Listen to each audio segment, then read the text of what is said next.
पाणन रस्ता माहिती आहे तुम्हाला? पाणन जागरण गोंधळ असतात आमच्याकडे, चांगलं बोकड वगैरे कापणे, चांगलं मस्त पार्टी गिरटी करणे. असे 7-7:30ला निघायचं. 2-3 मोटरसायकली होत्या आमच्या. पाणंद रस्त्याने जायचं बाबा. निघता 12-12:30 झाली. मस्त चकवा बसला होता आम्हाला त्या ठिकाणी. लघुशंकेला आम्ही 4 गाड्या, म्हणजे 2 गाड्या थांबवल्या, 4 जण उतरलो. 1:30 वाजता कोणती बैलगाडी येणार या ठिकाणी? चांगला धिप्पाड माणूस त्या ठिकाणी, म्हणजे असं गावरान भाषेत एकदम विचार, काय पोराव काय करता इकडे? माझा आजोळे जुन्नरचं. आणि त्या ठिकाणी कुकडी नदी. आमचे मामा पैलवान, कुकडीवर दाणे, घाटावर जोर बैठका मारणे, मित्र असायचे भरपूर. त्या दिवशी तो गजर लावायचा विसर. तर नदीवर मित्रांची म्हणला, अरे अजून तर कोणीच नाही आलं. कपडे धुण्याचा आवाज आला, तर त्यांनी वाकून बघितलं. रात्रीचं 1:30 वाजलं. त्या बाईच्या कपाळावर एवढं मोठं कुंकू होतं. तिने विचारलं, का रे बाळा लय लवकर आला आज? ती 6-6.25 फुटापर्यंत होती. त्यांनी मागं वळूस तर ती बाई अंगावर काही शर्ट वगैरे काही घातलं नाही, तर तसाच घराकडे आला. प्रचंड ताप आला त्याला. ते सांगताना सुद्धा तो नका विचारू तो.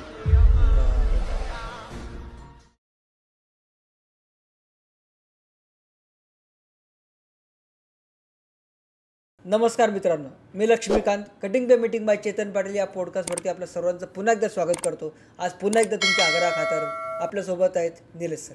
सर तुमचं स्वागत आहे. नमस्कार सर. मागच्या एपिसोडमध्ये तुम्ही सांगितलं होतं की तुमच्या वडिलांना, काकांना, मामांना खूप खतरनाक अनुभव आलेले आहेत आणि त्यांनी तुम्हाला काही ते अनुभव शेअर केलेले आहेत. आणि तुमचा एक स्वभाव आहे की तुम्हाला जर एखादी गोष्ट कोणी सांगितली किंवा तुम्हाला एखादा अनुभव आला तर तुम्ही तिथं जाऊन शहानिशा करता किंवा परत एकदा तो अनुभव घेण्याचा प्रयत्न करता. तो आज तुम्ही कोणता अनुभव शेअर करणार आहेत? तर या संदर्भात जर म्हणले लक्ष्मीकांत सर, तर माझं आजोळे जुन्नरचं. जुन्नर माहितीच आहे, पुणे जिल्ह्यात जुन्नर, शिवनेरी किल्ला. आणि त्या ठिकाणी कुकडी नदी. खूप छान, एकदम निसर्गरम्य ठिकाण आहे.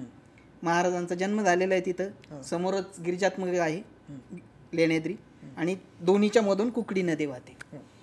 जुन्नरचा कुकडीवरचा घाट खूप सुंदर आहे, तुम्ही एकदा नक्की जा.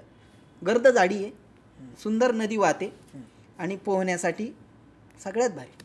ओके. तर ते माझं आजोळ, मामाचं गाव म्हणजे प्रत्येकाच्या मनातलं स्वप्नातलं गाव असतं. माझ्या स्वप्नातलं गाव ते आहे जुन्नर. खूप सुंदर गाव आहे, खूप सुंदर परिसर. आणि आमचा उन्हाळ्याचा प्रोग्राम असायचा. आमचे भावंड वगैरे आम्ही त्या ठिकाणी गेलो, मामाचे मुलं, आम्ही कुकडी नदीवर पोहायला जायचं. तर आमचे मामा पैलवान, आणि त्यांनी आम्हाला हा किस्सा सांगितलेला. त्यांचं पैलवान असल्यामुळं पहाटे उठणे, व्यायाम करणे, पोहणे हे त्यांचं दिनचर्या असायची.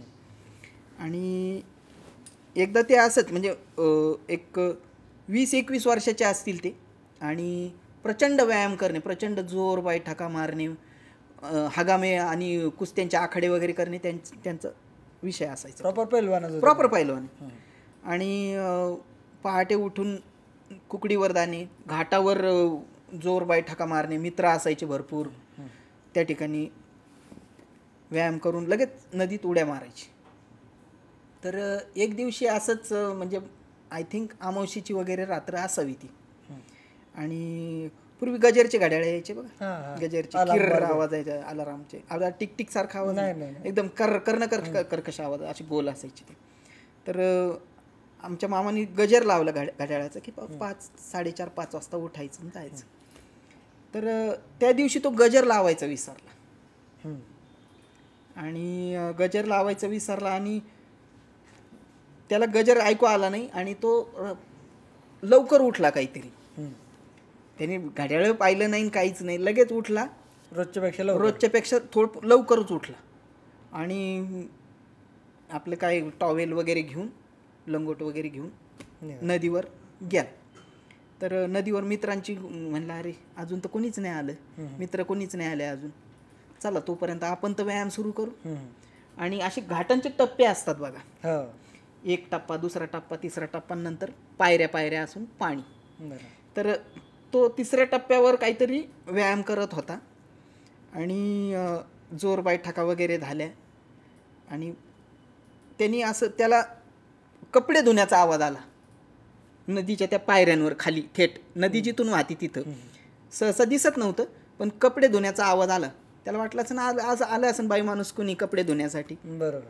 तर त्यांनी वाकून बघितलं, असं दिसत नव्हतं कुणी, पण वाकून बघितलं तर इकडचा जो कोपरा होता तो जिथं व्यायाम करत होता त्या कोपऱ्यात एक बाई कपडे धुवीत होती. कपडे धुवीत होती आणि त्याला जाणवलं की बाबा एवढ्या आता लवकर कोण यायला लागलं बाबा, बाई माणूस अंधारच होता. आणि तो किती वाजता गेला असन, रात्रीचा 1:30 वाजलेला होता त्यावेळेस. बापरे बाप. घड्याळ नाही बघितलं साहेबांनी, तसेच गेले. व्यायाम वगैरे केला आणि बघितलं होती बाई कपडे धुवीत होती. आणि काही एक 15-20 मिनटं गेले असतील, याचा व्यायाम वगैरे झाला आणि नदीत उड्या मारण्यासाठी पायऱ्या उतरत होता तो. तशी ती बाई लगेच कपडे वगैरे घेतले तिने, ते काय असेल तिची टोपली वगैरे ते घेतलं आणि चालायला लागली. त्या बाईच्या कपाळावर एवढं मोठं कुंकू होतं, हातात हिरव्या बांगड्या होत्या इथपर्यंत, चुडा, खूप सारे दागिने, काळीपोत वगैरे, हे सगळे जे सुवासिनीचे सगळे दागिने असतात, ती हिरव्या रंगाची साडी, इतके म्हणजे नखशिकांत, जे एखाद्या लग्नाला जाणारी बाई कशी आपल्या गावाकडची सजलेली असती ती, एवढ्या रात्री मेकअप करून ती धुणं धुवायला त्या ठिकाणी आली. बापरे बाप. तर हे म्हणलं, तिने विचारलं, का रे बाळा लय लवकर आला आज? लय लवकर आला म्हणजे ती बाई रोज पाहत होती त्याला. लय लवकर आला आज आणि लवकर उरकलं तुझं आज. आणि तो म्हणला की बाबा जाऊ द्या आता, हे बाई माणूस जाऊ दे. पण ते तिचं रूप बघूनच तो चक्रावून गेला ना, गार पडेल माणूस. बाबा एवढ्या अंधारामध्ये ही आली आहे आणि धुणं धुतीये, एवढा साजशृंगार करून धुणं धुतीये.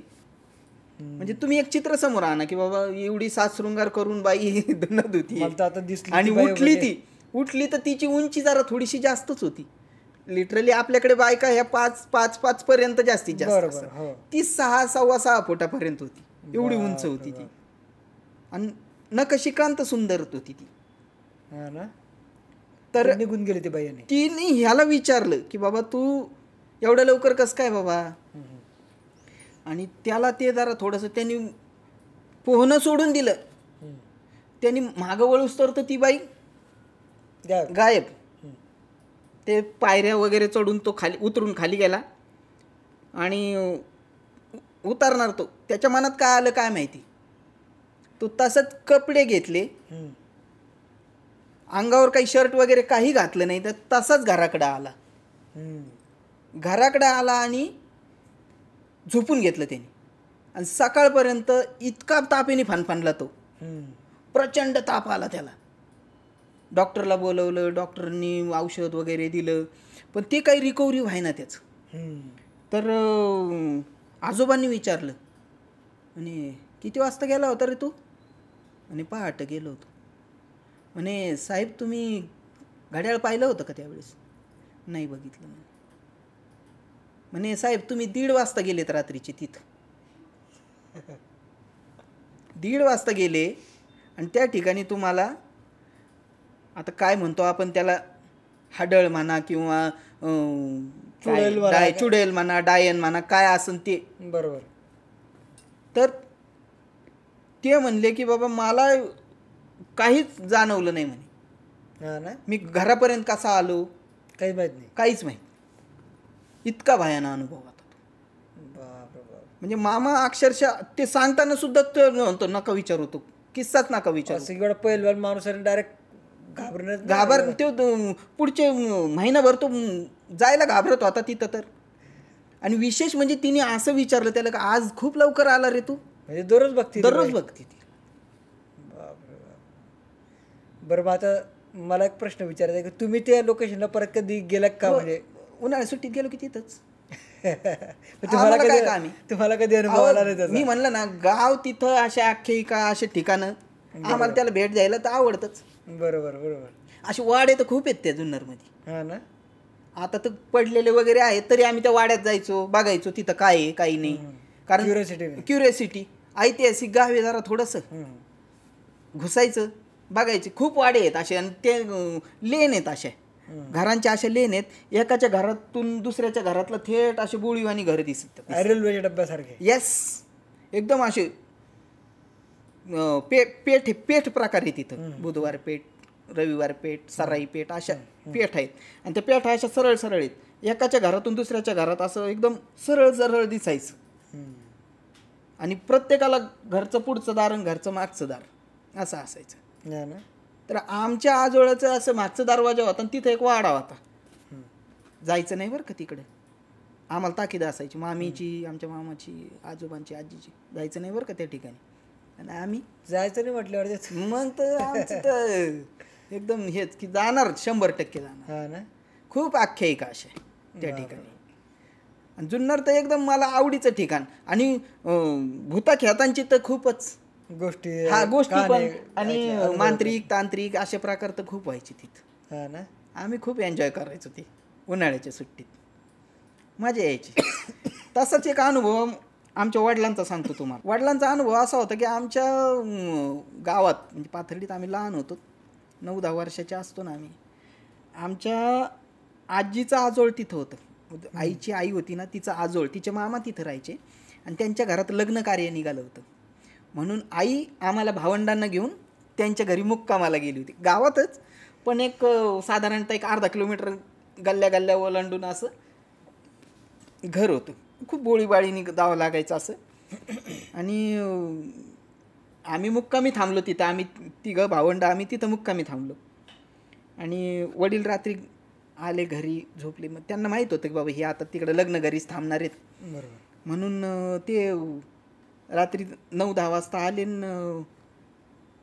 म्हणले आता त्यांना तर काही झोप आहे ना घरी. ते निघाले पायी घरापासून, आम्हाला एकाला तरी घरी घेऊन यावं बाबा कोणाला तरी. म्हणून रात्री 12-12:30च्या दरम्यान ते आम्हाला त्या घरापाशी न्यायला यांना निघालेली. आणि बोळीतून असे सरळ येणार आणि समोरच एक असा काळा दरवाजा आहे त्या ठिकाणी. मामा म्हणजे आईच्या मामाच्या घराच तिथं एक काळा दरवाजा होता असा. आणि इकडून एक घर, इकडून एक घर, घराच्या भिंती साईडच्या. त्या बोळीतून जाऊन मग घराकडे जायचं. समोर एक वाडा. तर 12-12:30ला ते त्या बोळीमध्ये घुसले. अंधार बरं का, एकदम लाईटचा तर काही प्रकारच नाही. घुसले आणि त्यांना तिथं बाळ घेऊन एक बाई अशी मांडी घालून बसलेली दिसली. लिटरली लाल साडी घातलेली होती, तिने कुंकू होता असं. आणि बाळ तान्हं बाळ एकदम, म्हणजे माझ्या बाळापेक्षा पण थोडंसं लहान बाळ होतं. ते रडतंय असं एकदम. आणि ते बसलेलं तिच्या गल्लीत त्या ठिकाणी. आणि ते दरवाजे बंद बरं का, त्या वाड्याचा दरवाजा काळा कुट्ट एकदम. शेजारी असा जुनं एक उखळ मांडलेलं, म्हणजे पूर्वी असे उखळ असायचे बघा कुटण्यासाठी, दगडी उखळ होतं तिथं, ते मांडलेलं. आणि त्याच्या साईडला ती बाई अशी ओट्यावर अशी बाळाला मांडीवर घेऊन बसलेली. रात्री 12-12:30 12-12:30ला का बसन तिथं. आणि ते घरात कोण नव्हतं राहता. ते घर वर्षानुवर्ष कुलूप त्याला एवढं मोठं. आणि त्या ओट्यावरती बसलेली 12 वाजता रात्री. वडील प्रचंड घाबरलेली. त्यांनी म्हणजे तिच्याकडे न बघता असं साईडनी, त्यांना प्रकार माहीत होता तसे, वडील खूप फिरलेले, त्यांना प्रकार माहीत होता सगळं. पण तिची पापणी सुद्धा लवत नव्हती. ते म्हणले तिने खाली सुद्धा बघितलं नाही काही. तर बापरे, कंटिन्यू ते त्यांना असं बघत होती. म्हणजे ती हे नजरेच्या आड जाऊस तर ती बघत होती. मग आम्हाला भावंडांना त्यांनी घेतलं आणि आमच्या मामाची गाडी घेतली आणि मग मोटरसायकलवरून दुसऱ्या रस्त्याने आम्हाला आणलं. त्यांनी शॉर्टकट मारला होता ना तिथून. बरोबर.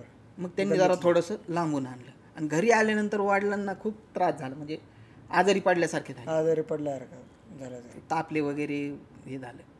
तर त्यानंतर आईला सांगितलं, म्हणजे माझ्या आईला सांगितलं त्यांनी, असंच झालं म्हणे, तरी रस्त्याने यायचंच नाही. आणि एवढ्या रात्री कशाला आले तुम्ही. तुम्ही किती वर्षाचे होता साधारण? 10 वर्ष, 9-10 वर्षाचे. नंतर आम्ही खूप वेळा त्या ठिकाणी गेलो. एक मुलींची शाळा आहे शेजारी आणि त्या ठिकाणी ते होतं. पण तुम्हाला काही तसं जाणवलं नाही का? आमच्या राशीला कशाचं हो, आमच्या नशिबात कुठं भूत दिसायचं होतं. हा ना. आम्हाला बघण्याची इच्छा ना आम्हाला दिसत नाहीये. हा ना. पण तुम्हाला असे अनुभव मात्र खूप आलेले अनुभव तुम्हाला. म्हणजे त्यांनी अनुभव सांगितलं की आम्हाला खूप क्युरियोसिटी असायची बाबा त्या ठिकाणी किती भारी वाटत असेल त्यावेळेस, बरोबर का बरं दिसतं बाबा अशा ठिकाणी, बरोबर. ह्या गोष्टी का दिसतात त्या ठिकाणी. आणि प्रचंड म्हणजे एवढ्या काही काही गोष्टी आहेत ना अशा, इतकं थंड वातावरण असतं त्या ठिकाणी, अक्षरशः अंगावर काटा येतो. एनर्जीचं प्रेझेन्स जाणवतं. प्रेझेन्सच असतो त्या ठिकाणी. बरोबर. आता मी ज्या ठिकाणी राहतो ना, नगरमध्ये पण काही कमी नाही. हा ना. नगरमध्ये पण खूप भयान एरिया आहेत काही काही. आणि नगरचा भुईकोट किल्ला माहीत असेल तुम्हाला? हा माहिती आहे ना. नगरच्या भुईकोट किल्ल्याकडून एक बॅक साईडनी रोड आहे. तो आता म्हणजे दिवसा ते ट्रॅक म्हणून वापरतात, ट्रेकिंगसाठी. हां, ट्रॅक म्हणून वापरतात लोक, व्यायाम वगैरे करण्यासाठी येतात. पण रात्री आहे ना खूप थंड वातावरण असतं त्या ठिकाणी. हा ना. इतकी निगेटिव्हिटी भरलेली आहे. बाबळीचे असे झाडं आहेत खूप, आणि आतमध्ये एक असं कोणता देव आहे बाबळीच्या ह्याच्यामध्ये, त्या ठिकाणी एक दिवा लावलेला असतो फक्त. इतकी निगेटिव्हिटी भरलेली असते. हा, खूप खूप निगेटिव्हिटी. आणि म्हणजे माझ्या मिसेसचं म्हणणं असतं की बाबा त्या ठिकाणी कुठं थांबत नका जाऊ, लघुशंकेला थांबू नका, किंवा काही कोणाचा फोन आला तरी थांबू नका, पटकन निघून येत जा तिथून. बरं तुम्ही मग थांबता का नाही थांबता का तुमचं? मी थांबत असतो.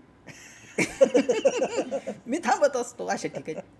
काय बाबा नेमकं इथं का घाबरत? जाणवलं नाही तुम्हाला? फक्त निगेटिव्ह आहे, थंड वातावरण असतं, निगेटिव्हिटी जाणवती तिथं.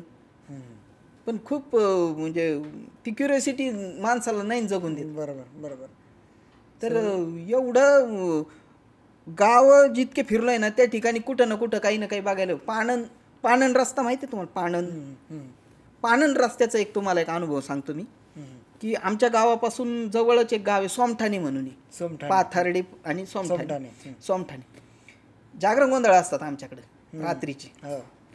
चांगलं बोकड वगैरे कापणे, चांगलं मस्त पार्टी बिर्टी करणे असे. डिग्री वगैरे झालेली होती आमची 2006-07 डिग्री झालेली होती. काढा मोटरसायकली निघा, कोणाचं जर जागरण गोंधळाचं आवत ना असलं की निघाली रात्रभर. हा, रात्रभर तिकडच 7-7:30 निघायचं. यथेच्छ ताव मारायचा नॉनव्हेजवर आणि हसी मजाक करत निघायचं. बॅचलर होतो, निघायचं रात्री. तर 2-3 मोटरसायकली होत्या आमच्या एक मित्राचं. आम्हाला आमंत्रण आलं की बाबा जागरणी आणि सगळ्यांनी यायलाच पाहिजेत. आम्ही काय सगळे खुशीत आम्ही निघालो. सोमठाण्याला जायचं. मग हायवेनी कशाला जायचं, शॉर्टकटनी जाऊ, पांदीमधून जाऊ, पाणंद रस्त्याने जायचं बाबा. पाणंद रस्त्याने जायचं तर मग डेअरिंगवाले कोण कोण आहेत? डेअरिंगवाले निलेश सरांना घ्या, डेअरिंगवाले गाडी चालवायला पुढे. मग निघालो बाबा आम्ही. गेलो, जेवणं बिवणं झाले. निघता 12-12:30 झाले मस्तपैकी.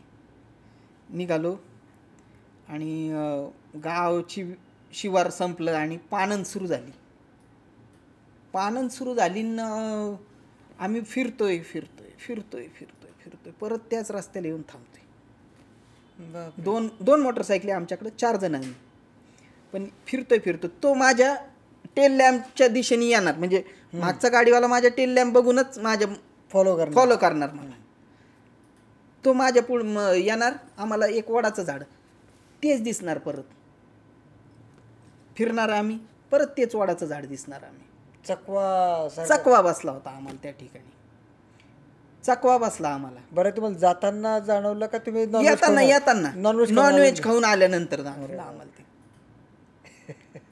नॉनव्हेज खाऊन आल्यानंतर आम्हाला तो चकवा जाणवला. अरे किती वेळ साधारण तुम्ही त्या चकवा? आम्ही 12-12:30ला त्या ठिकाणी निघालो होतो. 12-12:15 झाले असतील निघालो, आणि आम्ही 1:30 वाजेपर्यंत आम्ही फिरत होतो तिथं 1:30-1:15 झाले होते आम्हाला. 1:30-1:15 झाले. आणि मग आमच्यातला एक जरा थोडासा सज्जन मुलगा म्हणला, आपण आहे ना थोडं लघुशंका करू म्हणलं. अशी लघुशंकेला आम्ही 4 गाड्या, म्हणजे 2 गाड्या थांबवल्या, 4 जण उतरलो. आम्हाला एक बैलगाडी येताना दिसली एवढ्या रात्री, आणि त्या बैलगाडीच्या खाली कंदील लावलेला होता. म्हणलं आता 1:30 वाजता कोणती बैलगाडी येणार या ठिकाणी? बरोबर. आम्ही घाबरलो जरा.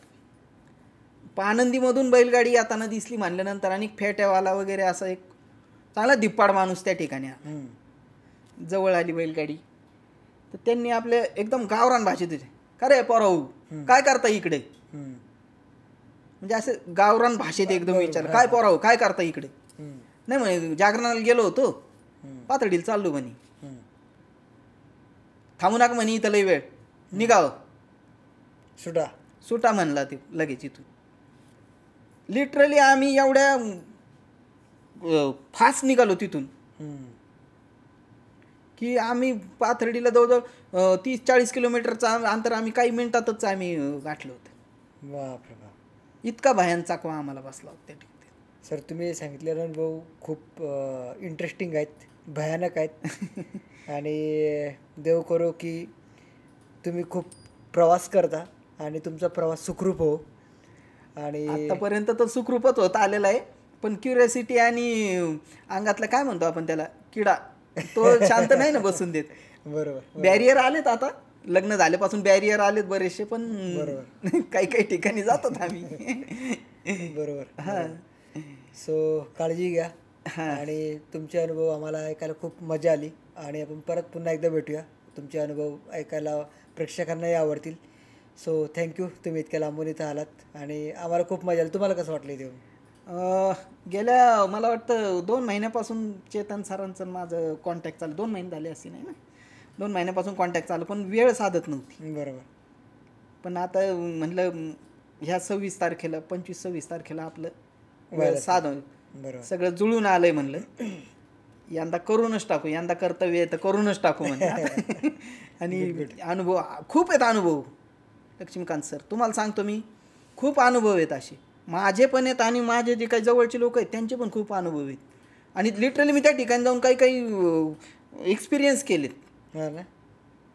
निगेटिव्हिटी किती असती बाबा, पण दत्त महाराजांच्या कृपेने एक गोष्ट चांगली आहे की बाबा मला त्या ठिकाणी काही असं इम्पॅक्ट म्हणजे असं एकदम जबरदस्त इम्पॅक्ट काही झाला नाही. बरोबर बरोबर. पण त्या ठिकाणचं मला भीती मात्र अस्तित्व मात्र जाणवलं आहे. नगर जिल्हाच नाही, मी तर पुणे जिल्ह्यातलं पुणे शहरातल्या काही गोष्टी अनुभवल्या. बरोबर बरोबर. सो त्या गोष्टी आम्हाला जाणून घ्यायला निश्चित आवडेल. आपण पुन्हा एकदा भेटूया. नक्कीच नक्कीच. थँक्यू सर, तुम्ही इथे आलात. आणि असेच काय अनुभव आपल्याला ऐकून घ्यायचे असेल तर चॅनलला लाईक, शेअर आणि सबस्क्राईब करा. Stay tune for more updates. Thank you.